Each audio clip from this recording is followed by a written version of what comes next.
buttering my nips right now. Is there chafing? It was really bad the first. There's a lubing station if you want to go get lubed Yeah, up. I'm okay though.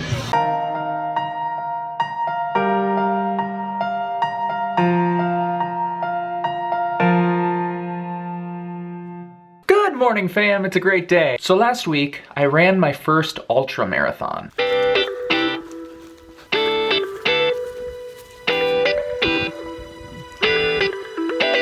And real quick before we start, an ultra marathon is defined as any race that goes beyond the marathon distance, so more than 26.2 miles. The specific race that I ran was a 50K or 50-kilometer race. And actually the story of this race started way before last Saturday, actually back last December. Good morning, fam. It's a great day. You see, this was actually my third attempt at running a 50K. In 2017, I had this goal to run my first ultra marathon. So it has been my goal to run a 50K by the end of 2017. And I even had a race picked out, date was set, I was ready to go, and then I missed the registration cutoff by 12 hours. So I had already failed at my first ultra, and I didn't even toe the starting line. But since I had already cleared that day on my calendar, I figured, why not try and run the 31 miles on my own? Today, I will hopefully be running farther than I ever have in my entire life at one time. So, I think I'm done. I'm disappointed. Don't be disappointed, babe. Because I'm not gonna reach my 50K goal in 2017, and the only reason is because I was too stupid to register for the race. So before I knew it, attempt number 2 was also a fail. I'm proud of you. Thanks. If at first you don't succeed, try again. Which brings me to the morning of April 21st, 2018.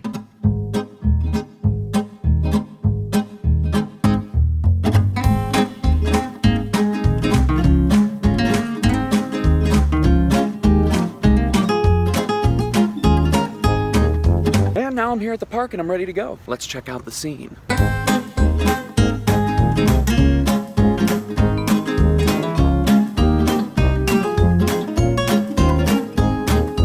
All right, I am headed to the starting line now. The worst part of a race day is having to get there early and then wait around, just sit around for a run. But we're about to get started soon. Feeling good. Very excited. All right, 1 minute till the start. Follow the pink flag. If that doesn't help you, follow the squirrel. We're gonna start in 10 seconds. 9, 8, 7, 6, 5, 4, 3, 2. Okay, so how the Earth Day 50K works is it is essentially a just over 5-mile course that you repeat or loop 6 times over. So you're running the same track 6 times in the same race. Now I knew that this sort of structure of a race would provide its own unique challenges, and so in my training I ran a lot of 5-mile loops. And that's it, 16 miles, 16 and a half, 3 loops. Got my first ultra marathon in 2 weeks. So maybe let's break this down loop by loop. And we're off.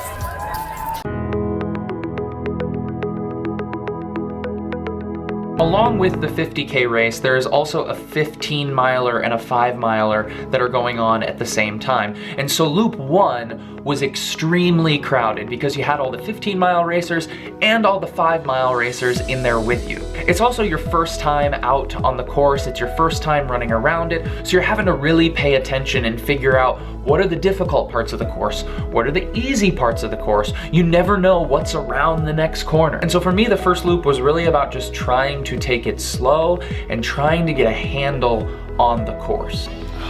All right, that's 1 loop. Time to refuel. It's a perfect day. It's beautiful out here. And what I learned right away is that this course was very up and down. But yeah, it's hilly. I'm not used to running on hills, but I feel good after 1 loop.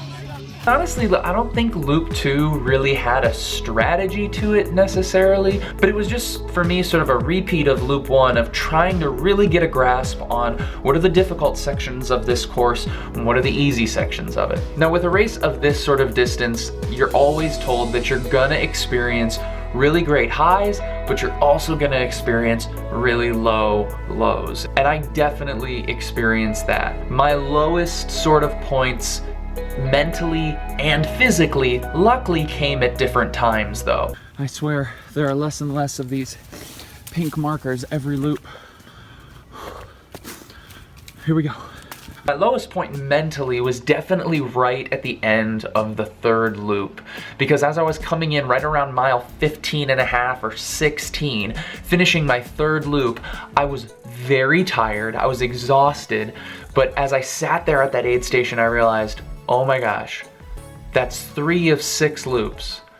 So that means that everything I just did, everything that just whipped my butt and tired me out, I just have to do all of that one more time. And coming in at the end of that third loop, that was a really difficult truth to swallow. The fact that I was only halfway, in my mind at that moment, it was almost worse than if I was still at the beginning. But that was the point of the race that I really started to get serious about what my game plan would be moving forward. How was I going to segment these next 3 loops, these next 16 miles, so that I could complete them on tired legs. And right away I knew I wanted to take loop 5 really easy in order to make sure that I had plenty of energy for loop 6, because loop 6 was gonna be miles 26 through 31 essentially. So with that plan in place, it became very clear to me that loop 4 was gonna suck. All right, I am out here, loop 4, mile about 18. My legs are getting pretty tired. The uphills and the downhills are really starting to affect me. The loops seem to be getting shorter rather than longer, which is awesome. I'm all for that. And it was getting to the point where my legs were so sore that going downhill, even if it was only a 10 or 20 foot downhill, it was very painful. So I just had to like let gravity take my body, and I would go way too fast and just hope that I didn't fall over. It was just sort of like, here comes the pain of downhill, just get it over with, go. This downhill is actually pretty treacherous, especially once it gets slippery. Then came loop 5, and like I said, loop 5, I had to make a decision that I was gonna take it really nice and slow in order to set myself up for success on loop 6. There were plenty of times where I thought, oh, surely I feel good enough to run, but I'm gonna stick with my plan, I'm gonna stick to my game plan so that I'm ready to go for this next loop. But then, between loop 5 and loop 6 came definitely my high point for the race. Good morning, fam. It's a great day. Jon is like a little over halfway done with his 50K. He didn't want me to come and sit there, even though I would have. So I'm just going now and yeah, see how he's doing. He's a crazy person. Sweet Bear showed up with my parents. It was the first time I'd seen them all day. It was the first time I sort of came into the aid station and was getting to talk to someone and debrief on it, which was so helpful, especially going into these miles where I would be running farther at that point than I'd ever run at once in my entire life. You are in like pretty good spirits. Oh, well, I'm glad I've seen you guys. That helped. Had buckets here with us. I know, I was gonna bring it, but then I was like concerned it would be a no-no. And then loop 6, I just crushed it. That feels better. I mean, at this point, I'm running mile 27, 28, 29, 30, and I'm just flying. I got my headphones in, I got music playing, and I'm just barreling. I just got a taste that the finish was close, and I was gonna make it. And there was a point where I really thought I had no chance of making it across that finish line in under 7 hours. But then loop 6 hit, and I was sort of beginning to do the math as I was getting close to the end, and I checked my watch and I was like, oh my gosh, I'm gonna come in well under 7. And obviously, if the worst part of a race is waiting for the start to happen, the best part of the race is being able to run across the finish line. Here he comes.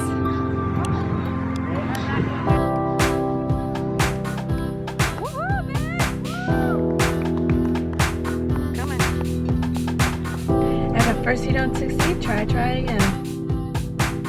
There he is. How you feeling? Good.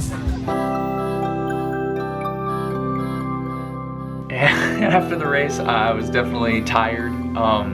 Sweet Bear asked me some questions, and I don't even think I was coherent. Yeah, you kind of seem drunk right now. Yeah, I mean, This is the closest I've ever seen Jon to drunk. You're in a slightly inebriated state, and so you have a lot of thoughts and have a lot of conversations with yourself, and had a lot of conversations with God, and it was just a nice way to like get clarity and get stripped down to like kind of the core of yourself and where you're at. Folks, that was the most Jon Jorgenson answer you have ever heard. It's true. And so that was my experience with my first 50K, my first ultra marathon. A lot of people who have heard, whether on Instagram or people I've run into, heard that I did that race, they've sort of asked me like, why would you do that to yourself? And I'm not sure I have a great answer. It is definitely a crazy thing that I do, but it is something that gives me life. It is a sacred space for me where I can just, again, be with my own thoughts, be with God, spend time praying, and I love it. But anyway, thank you to all of you who watched this video. Thank you for all of your support. So many of you reached out to me as the race was going on, or before the race or after the race, to say congratulations or good luck, and that just, it means so much. I hope you all enjoyed this video, even if you're not a runner. I'll close by sharing sort of a short version of my overarching running story. In 2015, I suffered a pretty debilitating back injury, and I was told by a doctor, because of that injury and because of my genetic makeup, that I should not run, and I honestly shouldn't do any sort of intense physical activity. And that was sort of when I decided that I wanted to run ultra marathons. Here I am 3 years later, and I have just completed my first ultra. A guy who is never supposed to run again just ran for almost 7 hours straight, 31 miles. So I will finish this by saying what I always say at the end of a big race. Actually, I'll just let Will say it. Don't ever let somebody tell you you can't do something. Keep being awesome.